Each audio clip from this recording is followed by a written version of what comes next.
Hi, I'm Rico Brouwer, and we're going to talk about how Google controls the narrative and may determine who wins elections with whistleblower Zach Vorhies.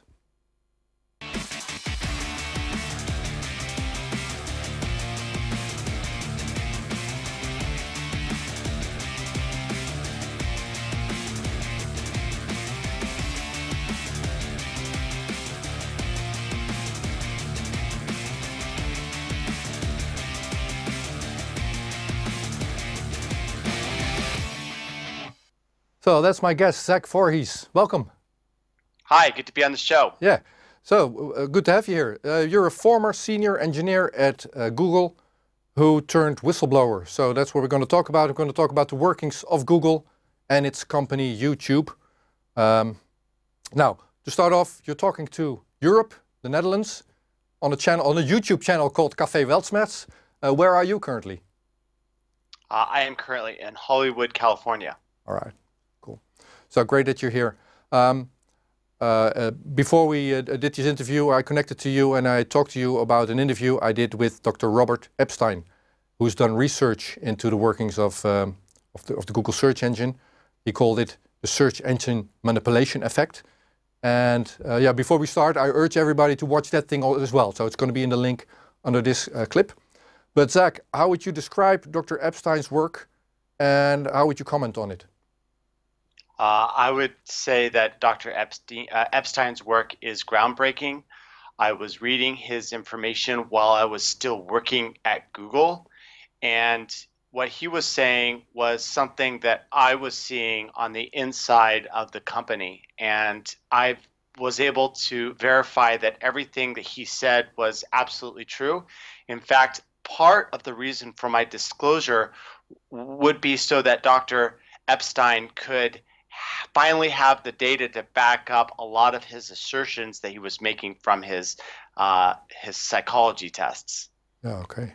So those assertions, to summarize, would be in 2015 he researched that the things that a search engine shows you actually influences your opinion, especially in politics when you're an undecided voter.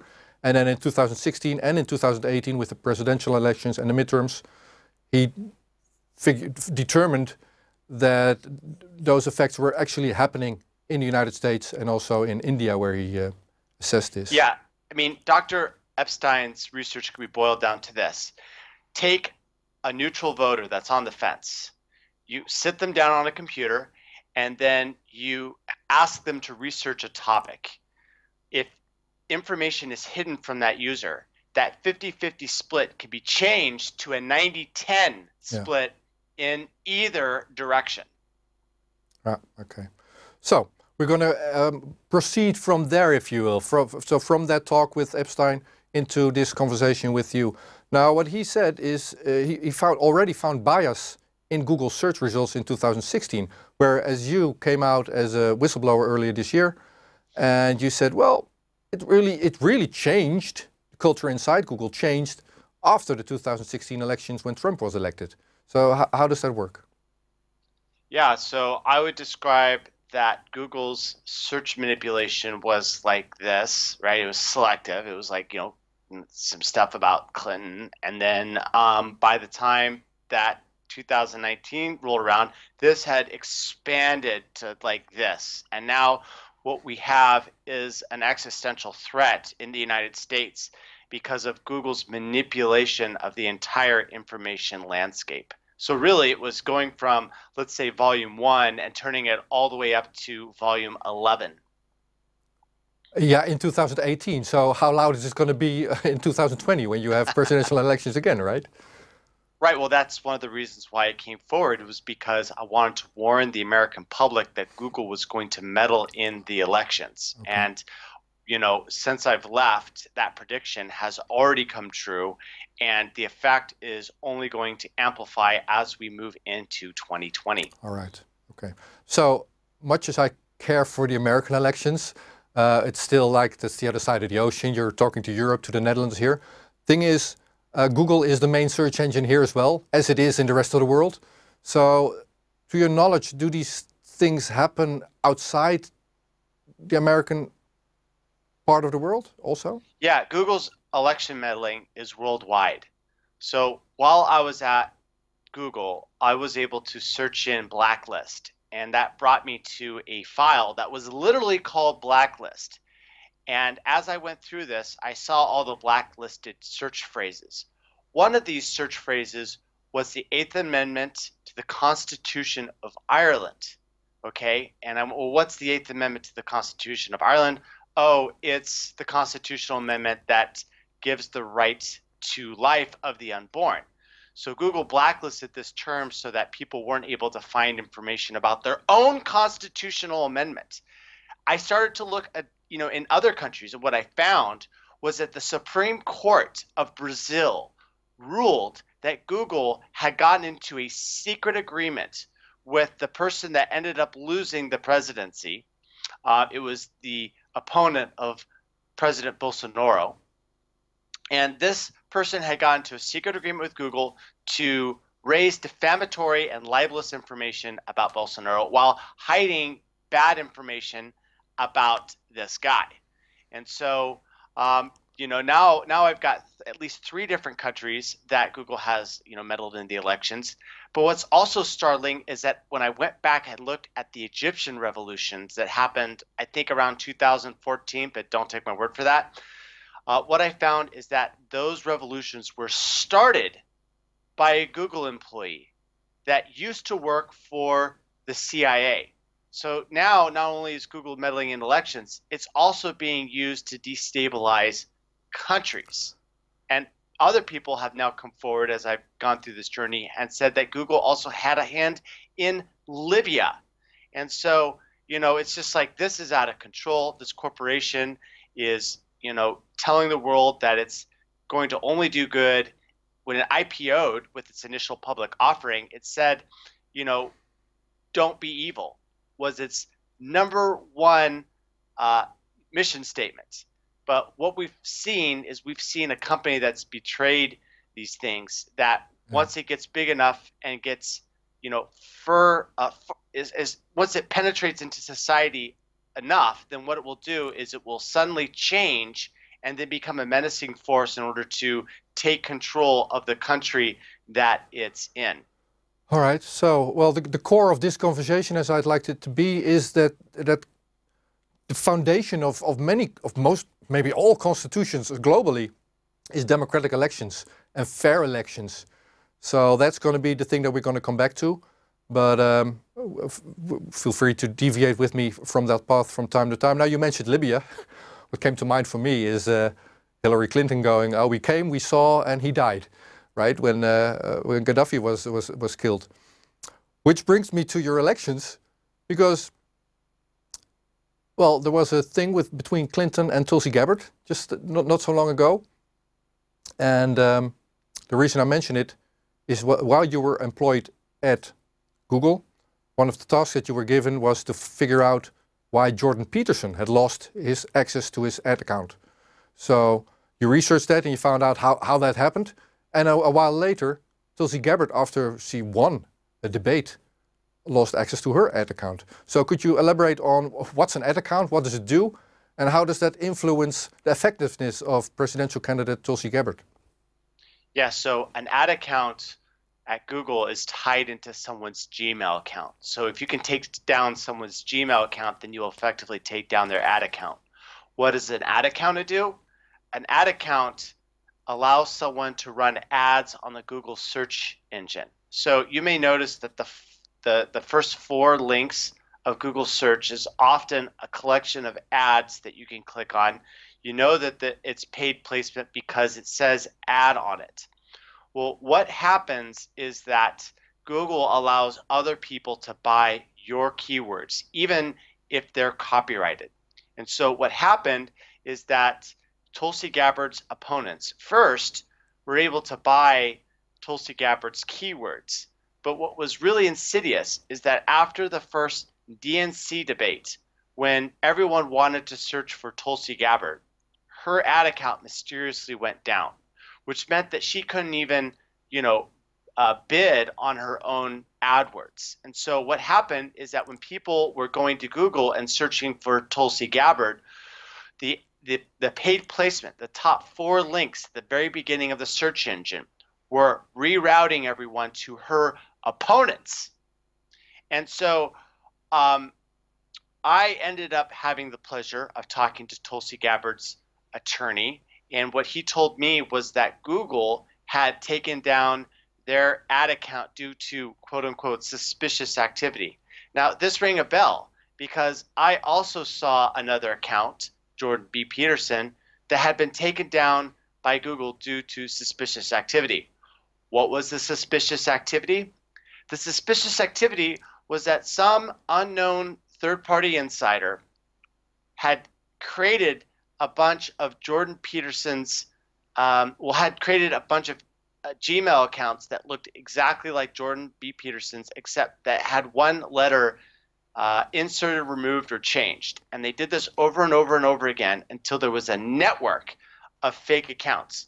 Those fake accounts then started pushing spam and phishing attacks to other email addresses. Google's AI saw that these accounts were pushing spam and shut them all down, including the target address that was real and not a spam account.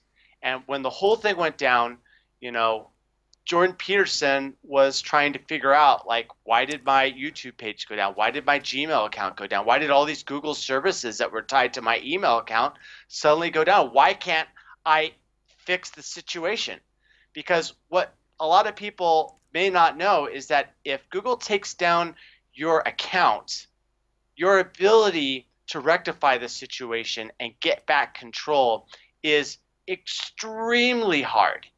Google makes you fight with its robots, and you can't get to an individual person to try to rectify the situation. And so it was only because a bunch of people on Twitter started making noise about how Google had suddenly taken down Jordan Peterson's account that he actually got his account back. Well, the same thing happened with Tulsi Gabbard. And so I explained to Tulsi Gabbard's attorney how he could conduct electronic discovery using the information that I provided so that he could locate this bug, which I believed was responsible for this. And I want to end this little thing by saying that what Google is doing is that they are giving them the shield of plausible deniability. Because what they've done is that they've allowed exploits to remain on their system, and then an unknown party of third-party insiders are able to exploit this and take them down, and then Google is able to, throw up its hands and say, Wasn't us? "Hey, it's not us; it's just the system." Yeah, but they didn't fix the system. So that's the point that you're making. But it was discovered with the Peterson incident. It wasn't fixed, and it conveniently, in my words, stopped Tulsi Gabbard from making an impression on the internet after she won that debate. Now the thing is, now we're talking politics. So this is influencing the American elections. Tulsi Gabbard is running for president. However, she's running as a candidate for the Democratic Party, right? So how does that work? Does Google favor Clinton but not the other candidates, or what's going on in America? On the left and the right, there are candidates that are establishment candidates that have been sort of inserted into the political process. I'm sure that you're familiar with something, within the Netherlands.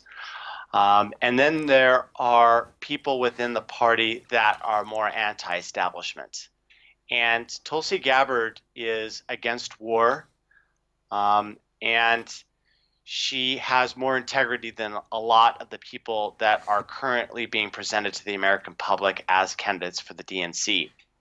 And as a result, she's kind of considered the anti-establishment candidate. Therefore, she gets marginalized just like anyone who is against the establishment. And what people think is that what Google is doing is siding with the left versus the right. But in reality, Google will attack anyone that counters counters the narrative of the establishment, which Tulsi Gabbard certainly does. All right. If I look at your presidential candidates, and for that matter, anyone in the world, I mean, you mentioned, brain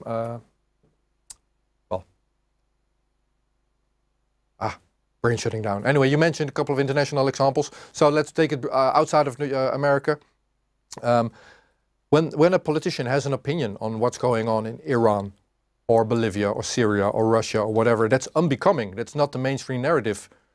Google would have the power now, being the search engine of choice of pretty much the whole world, to change viewpoints or to change the weight of viewpoints of politicians and break candidates. Would you agree? Yeah, that's exactly what I would agree with. All right. Okay, let's move on. So there's a bunch of things that we're going to talk about. This is political influence, and we're going to go back to that in a moment. But many users of the Google products are content creators, creating their little videos for YouTube. That's exactly what you're doing. Such as yourself. Such as what we're doing right now. Exactly. All right. So, so censorship could mean like a couple of things, and one would be profit maximization. Right? Google would favor certain videos that would make more profit over other ones. Now, could you tell us? So I prepared listening to many of your interviews, and I'd like you to retell that story when you were working at Google, and one of the content creators lost his or her revenue, and you saw that incident. Oh yeah, Nassim. Yeah. Oh my God, so that's a crazy story. I can't believe you asked me that. Okay. Just keep it short. The thing is, now hang on. What I want to put on the table here is that influencing content creators makes a massive effect on those people. Yeah. So what happened is that Google decided at some point that they were going to shut down any channel that didn't have 10,000 subscribers or more. What do I mean by shut down? I mean they were going to blanket demonetize everyone that didn't have 10,000 subscribers or more. And so there was this woman by the name of Nassim that had, I guess, quit her job and decided to go all in on the YouTube channel that she had created. Well, Google demonetized her page, and as a result, she decided to take vengeance on the employees at YouTube. And so what she did is she drove from San Diego, California, all the way up to San Francisco, California, which is about a 12-hour drive, I believe, about a 12-hour drive, maybe 10. And she came onto the campus, was able to get into the back door and get to the patio area where everyone was eating, pulled out a handgun and started popping off shots, injuring two people quite seriously. A coworker of mine was eating at the cafeteria at the time, and once the shots started ringing out, he looked outside and then he saw the window shatter, and then he realized that bullets were coming through the building, so he took off in a sprint and ran away as fast as he could. I found out about the situation once the fire alarm was hit. I went out and saw someone lying dead on their back on the concrete, bleeding out of their stomach. What I later found out was this was the shooter that had used the final bullets to turn around and shoot herself in the chest, and that this was her body laying out on the concrete. It was quite gruesome and drove to me home just how, devastating censorship can be on someone, where one day they just wake up and their entire channel has just been, and their voice has been removed from, the conversation. Yeah. Okay. Thank you for that. Now that's removing the voice, if you will, of the smaller content creators, and there's massive amounts of them out there on the world, including this little channel from the Netherlands. Now there's big commercial interests as well. So how would you describe Google's relationship on a commercial side of things with Big Pharma, for instance?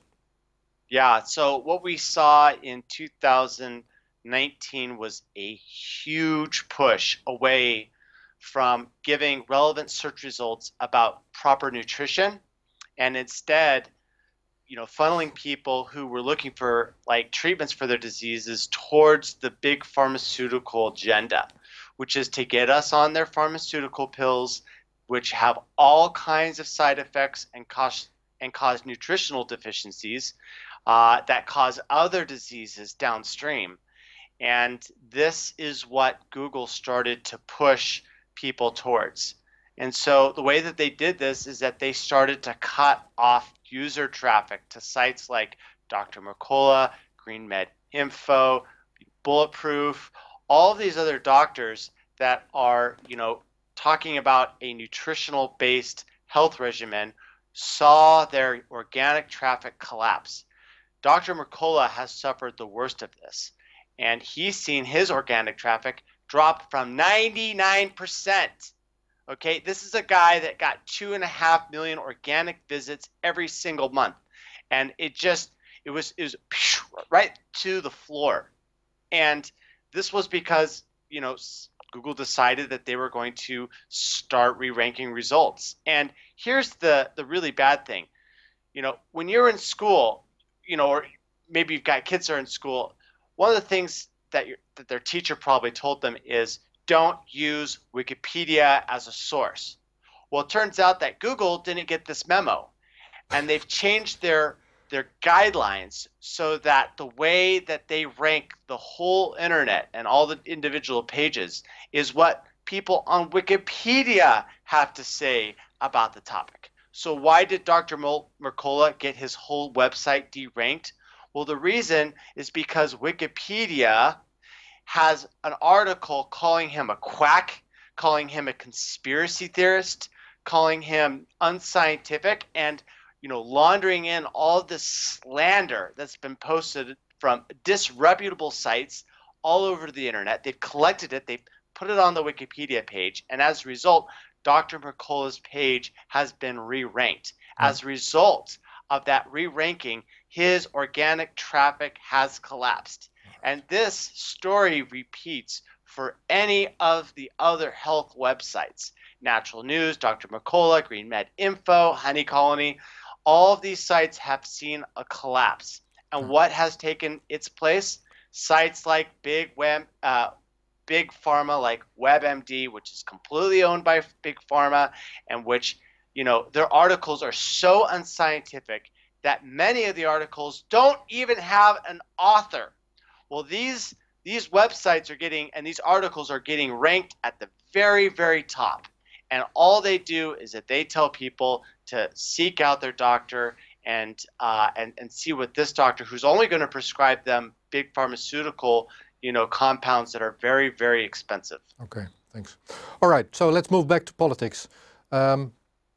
So you were working at Google in 2016, and well, apparently Google's staff or management, at the least, favored Clinton and was disappointed that she didn't win. Trump won, and then at a certain point, Trump tweeted something with a word that also resonated in the Netherlands, covfefe, and I'm probably pronouncing it wrong. So before we get into that, I'd like to ask, yeah, there you go. So there's an image on screen that shows that original tweet, despite the constant negative press, covfefe, or whatever it is. Now that tweet was deleted and then later removed by Trump that says, who can figure out what that word means? Enjoy. All right. So then the bottom one, and I'm going to zoom in on that one in a moment. Covfefe translate Easter egg. So we'll get to that second. Yeah, there you go. There you go. So this is taken from your whistleblowing files. Yep. Now people can see this. They can pause the video. So let's get Zach back on, and then yeah. Yeah. So what happened here? So it's a really interesting story. Donald Trump went to Saudi Arabia and he came back, and he came back in May 2017 to the United States. A few days later, he posted this tweet, despite the constant negative press, covfefe. Yeah. Now, the internet went wild, and immediately they came up with a decode. And what they found out was that Google's translate system translated the word covfefe to English from Arabic, and it translated the word to be, we will stand up. So when you put the whole tweet together, despite the negative constant press, we will stand up, what Trump was saying is that, hey, we're going to stand up to the fake news, and we're not going to let it just continue to be. Well, a bunch of users were, started talking about this, started tweeting this, started posting about this.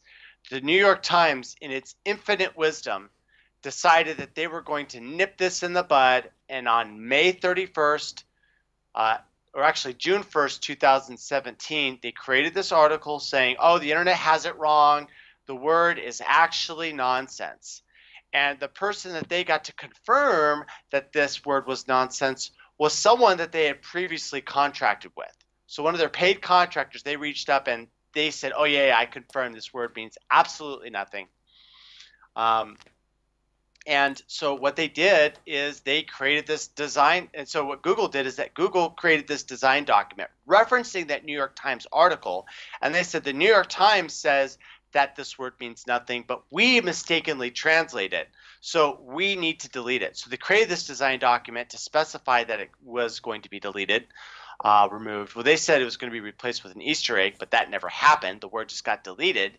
And the team responsible for deleting this word called themselves the Derrida team. Why is this name significant? Because it coincidentally happens to be the same name of Jacques Derrida, the father of postmodernism, who advocated for the destruction of Western civilization through the manipulation of language.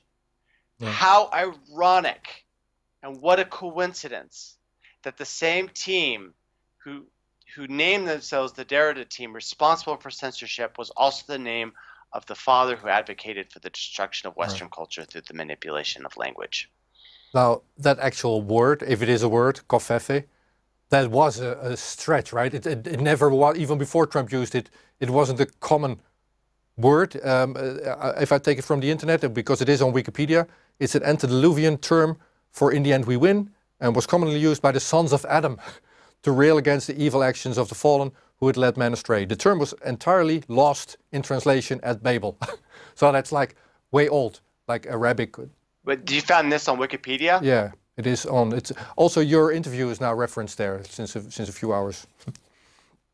Thing is, antediluvian does not refer. So it's on Wikipedia. I caught you by surprise, but Wikipedia's reference. It wasn't on Wikipedia until I guess recently. Until you became a whistleblower, Zach. Good for you. So, yeah, the term antediluvian does not refer to language, but a biblical time period. I went out of my way to find other references of covfefe after these past 2 days. I couldn't find any, apart from Diane Marshall, who had it on her site. So, yeah. So there you go. This is a real life example of Google tampering with knowledge. And since they're the librarian of the internet, in a way, well, if they remove something, it's like the book's gone, right? Mm-hmm. Could you explain in layman's terms, now that I have a guy who used to work for a search engine, how does a search engine work, really? I type something in, what happens underneath the hood? Yeah, so what Google is doing is it's constantly visiting all the different websites, and it's extracting all the different pages, and then on that page there's going to be content, like the words that you say. And so Google takes that content and then figures out how to build an index. What's an index? An index allows you to type in words, and then it's going to tell you how much it matches for each website out there in existence at the same time, and then return those results. So, we've got this scraper that goes through and, collects all this content. We've got an indexer that takes this content and then makes sense of it so that you can search for it. And then there's something called a ranker, which ranks all the results in according to how important it is, so that the first result is assumed to be the most relevant to the way that you search. Google used to just use the algorithm to determine page rank, but what they've decided to do is alter that by having human intervention. And so what they have is they've got an army of underpaid scorers that go through and visit all the different websites, all the different popular websites that people are going to, and then assigning a page rank score that corresponds to what Wikipedia has to say about it. And so whenever you see someone creating, negative publicity about someone, and then that goes into Wikipedia, what they're trying to do is that they're trying to signal to Google, hey, you need to downrank this website. And so that's really the existential threat, is the fact that Wikipedia is continually being vandalized, and that Google is using this vandalism in order to re-rank the search results on the internet. Okay. Okay. Now let's move to. I have a whole bunch of questions. So I'm running through these questions. Now that I got to talk to you. So lightning round. Let's do it. Yeah, let's do it. So you were with YouTube, which is part of Google. I mean, Google purchased YouTube, so wholly owned subsidiary. They're not even like, they don't have stock anymore. It's just an LLC. Okay. All right. So you were at YouTube for a couple of years. Now my question is, you're talking to a channel. So I'm making a real life example, yeah? So talk to me like you're talking to all these smaller and bigger channels out there. You're talking to a channel that has some 33,000 subscribers. I also run my own channel with a couple of hundred subscribers at max. So how do the algorithms at Google determine how YouTube displays one video or the other one? So the way that they're getting ranked is according to an algorithm called machine learning fairness, which was one of the big things that I blew the lid on. And this machine learning fairness is a collection of algorithms that classifies pages and YouTube channels according to, you know, their truthiness and their fairness. And depending on those classifications will determine whether a site will go to the top or whether it will go to the bottom. Now, in 2018, 2019, I thought this was going to be really sophisticated. But what we've seen in the last 6 months is that the sort of complexity and nuance seems to be going away. And instead, what's happening is that YouTube is deciding that these sites like CBS and Fox News and ABC and MSNBC and NBC and all the different, you know, BCs out there are being ranked right at the top.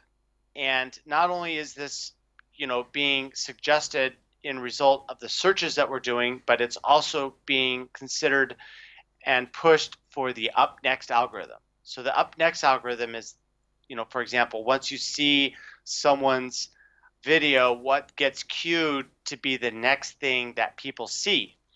And so both of these things are being skewed now by what this algorithm, machine learning fairness, is deciding is fair. And what it decides is fair is only the establishment narratives at this point. It's kind of shocking how you know, how much they're skewing all the results.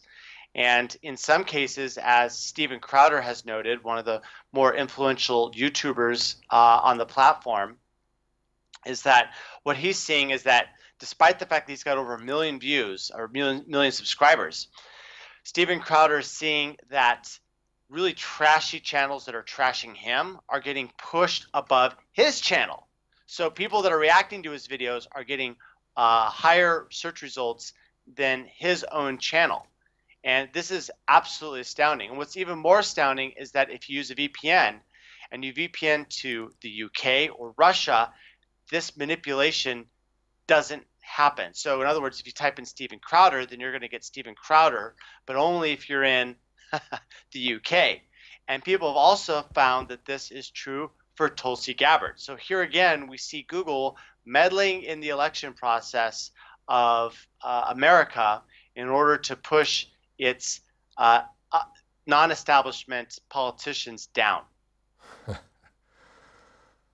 Oh, okay. Thank you for that. So just let's keep it a cheerful conversation and just it's bringing you down, right? So Google gives you the impression that you get to manage your channel. You type in your keywords and you try to configure everything right. So we could just stop that, or how does that work? I mean, it's still relevant that you should put in your keywords and try to make it so that the search engine, the way that it was, would still find you. And it actually still has, you know, to do with the way that people are able to find your engine. It's just that now your secret rankings are being, you know, scrambled and being manipulated. The thing is, yeah, we have to wait until this ranking, you know, issue gets resolved. And, you know, in reality, the way that we resolve this is that we have to make a cultural event out of Google's manipulation. And the more that we embarrass them and let this be known that Google is manipulating everything, then the harder it is for them to operate, because their own employees are like holding the upper management to the principles that they've set to the company. You know, the principles that Google has set is that they are there to organize the world's information and make it universally accessible and useful. Well, if Google is hiding that information, then the first line of defense is the vanguard of the employees themselves that are operating this behemoth to turn around and say, no, if we're censoring this person due to politics of, you know, the executive staff, then we are betraying our mission statement. And the more that we can amplify that, the better we're going to be, and the more we can turn this around. And you know what? If Google's not going to do that, they're going to continue to censor us, then we, the people, are going to censor Google. And we're just going to go to other platforms. And that's what we've been doing. Yeah, so I'm old enough to remember the world before the internet. And then the internet started somewhat, and we had one of the first search engines out there. I don't know how old you are. Which one would that be? I'm 39. 39. So you remember Alta Vista, no? Maybe? Yes. Yeah. CompuServe, Prodigy. That thing went AOL. away. Alta Vista went away, and that's when Google started. So search engines come and go also, maybe, once they misbehave. Now, you're a whistleblower. I talked to a number of whistleblowers from agencies like CIA and NSA, and also European Union and United Nations. Some of those end up being tried with the Espionage Act. Now, let's try to keep this conversation cheerful, but how do you see the future for yourself? Well, I thought that it was going to be really bad when Google was hounding me down. That's the reason why, you know, one of the reasons why I decided to come public. Because the thing is that at the end, it's not that I am revealing information because I want to hurt Google. I am revealing this information because they're committing criminal activity, and the criminal activity specifically is the treason and the sedition that they've performed and leveraged against a sitting president of the United States. And that is intolerable. And for me to sit there in silence makes me part of a seditious conspiracy in order to overthrow the president of the United States. Well, the thing is that if I live in a world where that can happen, then that's not a place that I want to live. And so I felt that in order for me to be right with God and for me to be right with myself as a wholesome person, I had disclosed this information, no matter what the personal cost was going to be. And, you know, if I'm going to be taken down, then let me be taken down in the full view of the public eye. Okay. Okay. Can you elaborate on how you actually blew the whistle? What did you do? I released 950 documents of Google's censorship regime and their sedition against the president to the Department of Justice Antitrust Division and to the media through Project Veritas. All right. So I've seen your Veritas clips, and they're going to be underneath this one as well, so people can see more of your interviews. What was the response of the Department of Justice when you handed in those documents? What about it? So you came forward with your documents. You handed them in to the officials and saying, "Well, this is a company not following the law." What has been the response to that? Formally, the response. Well, you know, a few weeks after I delivered these 950 pages, printed, by the way, just to make sure that they wouldn't get lost. You know, I printed out, you know, a heavy box, 950 pages. It weighs a lot. A few weeks after I delivered this information, it was delivered to the FBI, and then 50 state attorney generals from 50 states and territories, not including California, and originally not including Alabama, but I think that might have changed, have stepped forward and done an antitrust probe of Google's ad, news, search, and other services. And so this investigation has been, well, now, in addition to these 50 state attorney generals, we've now seen the city of New York launch its own antitrust probe, and the DOJ has launched an antitrust probe. So now we've got 3 different levels of government launching antitrust probes into Google. And from what I've heard, various companies around the United States are now getting inquiry letters about their dealings, and that the FBI is saying that they are investigating a very large technical giant. And we can only speculate on what that means, but I'm very optimistic that this indicates that Google is now under investigation. Oh, that's cool, right? So was this what you're aiming at, or? This is exactly what I was aiming at, and to force it into the public spotlight. And Senator Ted Cruz from Texas has been instrumental by submitting 150 question Q&A to Karen Bhatia, the Google representative, and asking pointed questions about the page ranking process that Google is applying to the different news outlets, and asking Google to reveal the page rank. Google has so far refused to release the page rank on the top news sites around the world, saying that, well, Google's search engine doesn't really use these page rank scores directly. They're just used as a benchmark to evaluate the performance of our search engine. So it's like mental gymnastics. Google's saying that they don't actually use them directly, they just use them to benchmark, which is then used directly to figure out how well the engine ranks everything. Okay. Okay, thanks. Okay, let's deviate from that political path and we go move back into that in a moment, because another thing that I wanted to ask you about is what I learned from a whistleblower that came forward about the United States drone program. Now, there's drone wars going on, lots of civilians get killed, and she told me that there was something called Project Maven, Department of Defense program. Project Maven involved Google helping the US government analyze drone footage using artificial intelligence. So in layman's terms, can you tell me what that thing is and how Google got involved with the Department of Defense? Yeah, so, Google has been involved with the Department of Defense and various intelligence agencies of the United States since its inception. Google was powered by money from the venture capital firm known as In-Q-Tel, which is the intelligence agency's venture capital arm.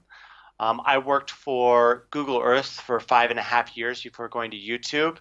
That project was originally named Keyhole, and that was another In-Q-Tel baby. And so Google snatched it up. They've been using military satellites in order to ingest the information from the satellites and then fuse it together in a cohesive map of the entire Earth that can go backwards and forwards in time with a little slider up in the upper right-hand corner of that program called Google Earth. And so, what the military wanted was access to this sort of fused information that Google had on their databanks. And what Google did was that they selectively leaked the information related to their cooperation with the US military. And as a result, the staff within Google formed a resistance group that started to become very loud. They started to form protest, and then they threatened Google with a protest in July of 2017. Google then responded to this employee protest by throwing up their hands and saying, well, I guess we now have to cancel the project. They then used similar tactics in order to disband their AI ethics board by pretending that they had to cancel it due to outrage by the employees of the company. But since they've dissolved their AI ethics board, they've never been able to reform it, which was really interesting because the only thing that the employees were asking is that a particular person that was from the Heritage Foundation be removed, right?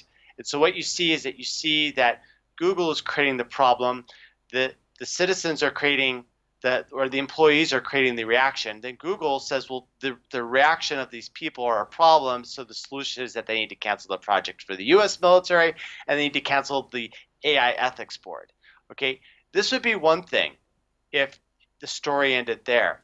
But the problem is that Google's AI system called DeepMind, which is, I don't know if you guys know what the Manhattan Project is. It's familiar within the United States. It's like this huge thing that was done during World War II in order to create the nuclear bomb. And it like recruited all these scientists together for the Manhattan Project. Well, Google has their own Manhattan Project, but this time for AI. And this is done in the UK. And the thing is that this information is thought to be shared with China. And the reason why this is said is because there was a cloud AI vice president by the name of Fifi Lee who worked for Google in 2018. And it's this person that's opening up an AI research lab in China, in Beijing. And what she said, and this was as she was working for the company, that when it comes to AI, Google does not have boundaries or borders. This is a huge problem when it comes to information sharing with China, because what this means is that the office in the UK can, and all of its information can now be shared with the office in China. And what the president of China has stated in 2017 is that there is a civilian military fusion when it comes to intellectual property. Anything that's developed within civilian offices has to be shared with the People's Republic or People's Liberation Army of the Republic of China. So what this means is that America's, this information, this godlike AI system called DeepMind, is now being shared with China's military. And this is a big problem because, because we don't want to be sharing, this military, technology with a planetary rival. Yeah, and also, if you mention China, the first thing that comes to mind is, oh yeah, we're competing about implementing the 5G network, the Internet of Things that knows everything from inside your house as well. So if that's all coming together, what's China? That doesn't sound like a cheerful scenario, right? And I just want to say that all the 5G that was going to be installed in the United States, it was all Chinese intellectual property. And all the equipment was Chinese. We were going to have an entire surveillance system built in the United States that was going to be made by China. It's astounding. And now all of the 5G has been halted because the companies that were making it are not allowed to sell it in the United States. So, I want to thank the President of the United States for essentially, at least temporarily, halting the 5G rollout. Okay, thank you for that. Now, maybe make matters worse, but Google is a big one, and maybe the biggest one, as a monopolist on search and access to content, but it's not alone. What's your take on companies like Facebook and Twitter in the context of this conversation? I mean, the thing is that all these different companies pretend that they're ad companies, but in reality what they're doing is that they're vacuuming up all your information and that they're spilling it out onto other people that want to buy it, right? And the thing is that, the story of what is happening at Google and Twitter can be seen in what's happening in another vertical, which is Facebook. Facebook said that they were, keeping all of our information confidential. But then it turned out that Cambridge Analytica gave the entire social graph, or was able to ingest the whole social graph from Facebook. And so as a result of this, Donald Trump was able to do the same sort of outreach, voter outreach, that Obama was able to do. Well, the establishment media had a freakout session about Cambridge Analytica. They demanded an investigation, and what the investigation found was that not only did Cambridge Analytica have access to, the entire social graph of the United States, but 68 different other intelligence agencies also had access to the same social graph. And that not only did these companies have access to our social graph, but companies like Netflix were purchasing the messaging information directly from the users so that they could be able to figure out what our psychometric profile was going to be so that they could try to serve movies and ads to us more effectively. And so if you look at Facebook, and their story about how they said they weren't selling any of our data, and then it turns that they were prostituting our data out to, agencies around the world, then we have to ask ourselves, is Google doing the same thing? And my answer is, of course they're doing the same thing. That's their entire business model, right? Like in the United States or in Silicon Valley, we have this saying, which is, if the product is free, then you are the product. Now we have that saying here as well, so that one's universal. Okay. It just has to sink in with the general public. That's the thing that we need to work our way towards. Well, Cambridge Analytica that you brought up, that was an issue here with our last elections as well. And a way to look at that is, it was all like practicing in 2016 election in the United States, but now with the upcoming elections, they know how to effectively influence voters. So do we still have honest elections 2020? What's your assessment? No, Google's in your country, right? Like this is what I'm trying to get out there, is that people need to like lock this stuff down and start, demanding answers to what Google is doing with everyone's information. If people are relying on Google in order to figure out, information about the politicians within the Netherlands, then you guys are, it's like how can there be any hope? Google is still a company that has bad intentions, and they've demonstrated a willingness to suppress information when it goes against their agenda, right? And like, look who they threw their weight behind, Hillary Clinton, right? Like, and they were so upset at Hillary Clinton's loss that the executive team broke down in tears a week after the thing. Not very many people know this, that the executive team held a fireside chat, and that they were so upset at Hillary Clinton, the person who like destroyed Libya and destabilized Syria by running drug weapons into ISIS. This woman lost, and the executives at Google broke down in tears. Like, these people, the executive staff, are out of control and drunk with power. And what people of the Netherlands should know is that they need to second source their information when they look for information about their politicians. Google should not be seen as something that's trying to deliver you information. It should be seen as an occupation force that's feeding information in order to like push forward their agenda for your country. In perspective of the other big ones like Facebook and Twitter, would you consider them to be separate columns, if you will, or are they working together? Are they merged already, information-wise? There was a really interesting study that came out of Switzerland that looked at who sat on what board in every single country throughout the world that was publicly accessible. And they tied it all together, and they said that there was something of around 800 individuals that really controlled all the different corporations around the world. What they called is the global network of corporate control. And so when we want to ask, like, why are all these companies marching in lockstep on the same agenda, whether it's the trans agenda or whether it's, pushing down certain candidates or saying that, men can have periods and babies now, and all this other nonsense. Like, why are they all agreeing this? Well, it's because of this global network of corporate control.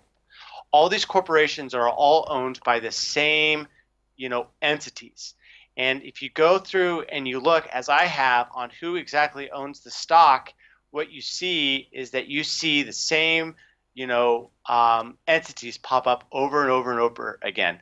Vanguard, Blackwater, and it's these corporate owners, or these venture capital, these giant venture capital behemoths that own all of these organizations. And so the question is, why are these people owning so many different sectors of the economy, and what is their agenda that they're able to push down through the executive class. Yeah, and it's no longer profitability. I mean, the way that this comes across is that it's not for revenue. This is for a political agenda.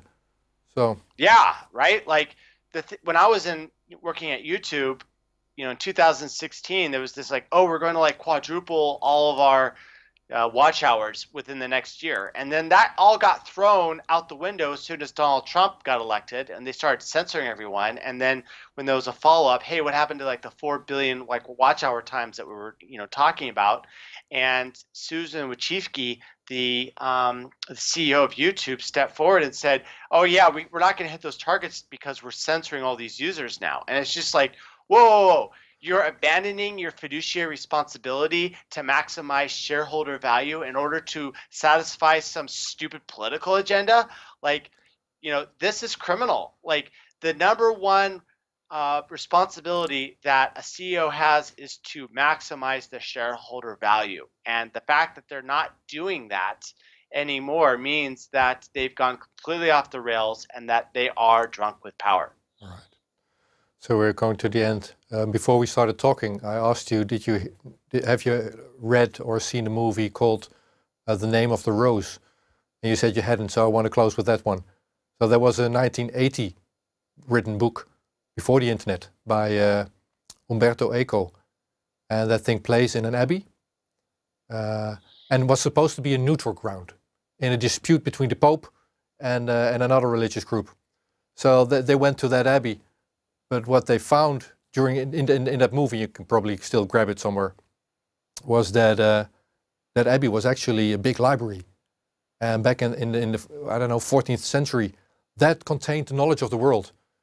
And preparing for this interview with you, that movie came to mind. I thought, well, here we have the still presumed neutral party, Google, being the librarian to the library that contains the knowledge of the world, which in that abbey contained hidden books.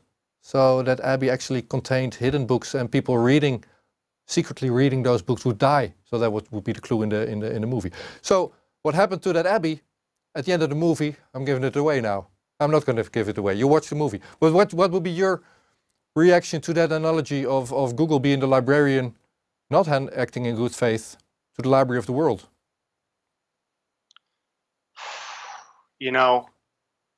It's like, it's a double-edged sword. It can be used to help awaken the people to the history of the world. And because the thing is that history itself has been written by the victors. And there's a whole bunch of books that have been filtered out. And Google is able to digitize all of these books, and it's going to use all of this information in order to train an AI super god, if you want to call it. And what's really terrifying to me is that, what I thought was going to emerge, which was a super intelligent system that could tell us the whole information of our, planet, may now be distorted so that it complies with a social justice warrior narrative. And if that is allowed to occur, then we may never be able to recover. Instead of, and in reality, what may happen is that people that stand up and say, no, this isn't the history, I've got proof, may be systematically, chopped off at the knees so that they are considered clowns, that they're considered crazy conspiracy theorists.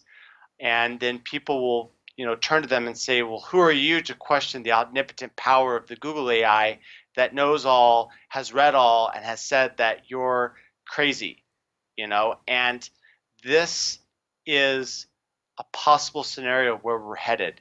An AI system that uses the information not to inform us, but to deceive us. And if this is allowed to happen, then my question is, will we ever be able to recover?